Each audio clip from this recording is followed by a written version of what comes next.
Guys, I thought today would be a good time to tell you guys a little bit more about myself and what I do for a living when I'm not playing video games.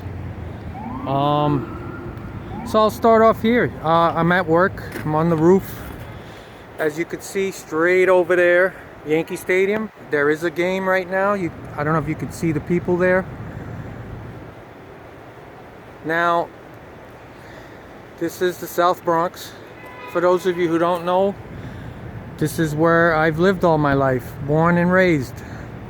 And actually, I've lived my entire life within a 7-mile radius of Yankee Stadium, which you're looking at right now. So I've lived over there, I've lived all the way down there, now I live way out in the distance over there. And that's a criminal courthouse. The building that I currently work in is also a criminal court as well as a family court. It's a combination of the two things. I work for the city of New York as an operating engineer, which means I'm responsible for all the equipment in the building. I run high pressure boilers and chillers for AC, air conditioning. It's pretty cool out today, so I'm not actually running anything today.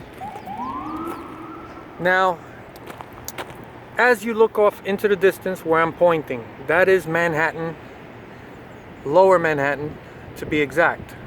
I don't know if you can see the Empire State Building, but obscured by this building here is the new World Trade Center, and that's also where the old World Trade Center used to be. Now, I've been working at this location for about 12 years.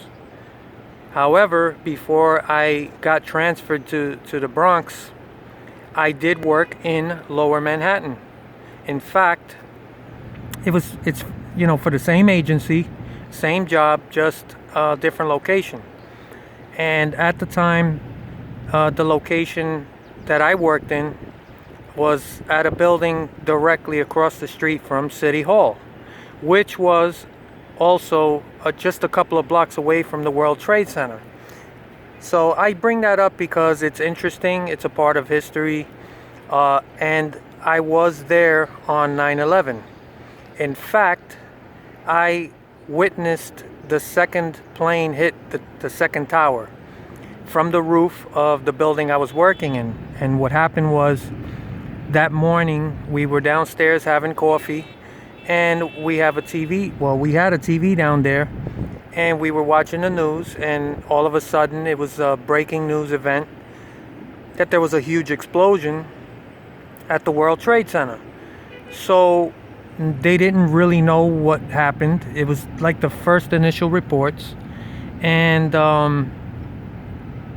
all they knew was that there was a big explosion, and they were starting to show footage of the fire, and there was a huge hole in the side of one of the towers. So me and one of the guys I was working with, we decided to go up to the roof because we said, hey, we have a direct view of the World Trade Center, and that view was not much further than the distance from here to Yankee Stadium over there. It was maybe an extra block, but that's how close we were to the World Trade Center. So we run up to the roof, we don't know what's going on, and of course, as soon as we step out on the roof, there were several people there, so obviously people were getting the word that there was this huge explosion, and you could literally smell the fire. It was unlike anything I've ever experienced in my life. It was just weird. We didn't know what was happening, and we were discussing, what was it that could have possibly happened.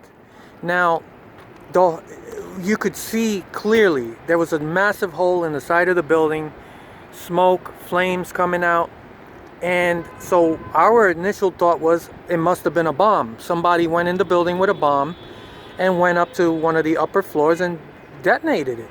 because nothing else made sense. There's obviously no boilers or high industrial equipment that could explode in the middle of a building. Normally, those plants are located in the basement of buildings, or in the case of this building that I work in, this is really, it's high up, but this is really like 10 stories.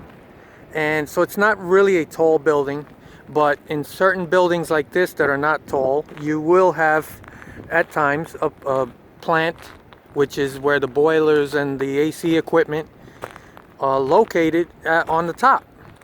But you wouldn't see that in a tower like the World Trade Center, something that tall. Everything would be located, underground. So we knew it wasn't anything like that. It must have been a bomb. But as we were up there for a while, just staring at this massive hole in the side of the building.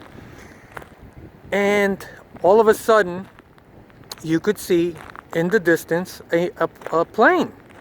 And it was making a very sharp turn. And you could tell because the plane was banked beyond 90 degrees. If you ever see a plane make a really sharp turn, you could see the wings really banked. And it was turning and towards the building. And all of a sudden, the plane disappeared because from the angle we were watching, it disappeared behind the building. All of a sudden, we saw a huge explosion. And about 2 seconds later, we heard the explosion because, the sound wave took, a little time to reach us. And we knew at that moment that something was really wrong. And it was obviously not a bomb, because it would be a massive coincidence to, have a bomb go off and then a plane just happens to hit the second tower. So immediately, all these people that were up on the roof with us, you could hear them gasp. And they started running downstairs because they said, this is not normal. It literally felt like we were under attack, like something you would see in a film. So we immediately go downstairs, we run to the TV, and lo and behold, as the reports were coming in, we saw the replay of the plane that we literally saw with our own eyes upstairs. So that was an amazing event. I don't want to get too much further into it, but we ended up being stuck at the job for about almost a week because we were considered essential personnel, and they handed these out to us. Now, I don't know if you could see it. Let me see if I could hold it up close, but it says Mayor's Office of Emergency Management, World Trade Center Emergency, City of New York, authorized. So they handed this out to what they considered essential personnel.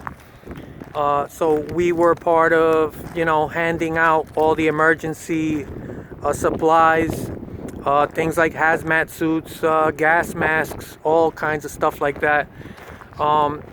So that's just something I think about when I think about my time working in Manhattan. That was 17 years ago. But 12 years ago, I got transferred here to the Bronx. And my first stop was that building across the street, which is the Bronx Hall of Justice, also a criminal courthouse building. I was only there for a week, and then they transferred me here across the street to this building, which is the family and criminal court as well. So I've been here ever since as an engineer, and these are the cooling towers for the AC equipment, which we'll go downstairs and see. I'm just going to show you real quick. I'm going to pause right now. Okay, now here we are downstairs. It's pretty dingy here. There's a lot of work going on, and we have roof leaks, but this is one chiller, this is the second chiller, this is the third chiller. That's what provides the AC for the building. We run that when it's hot out. And this is the boiler room, and you got boilers 1 and 2.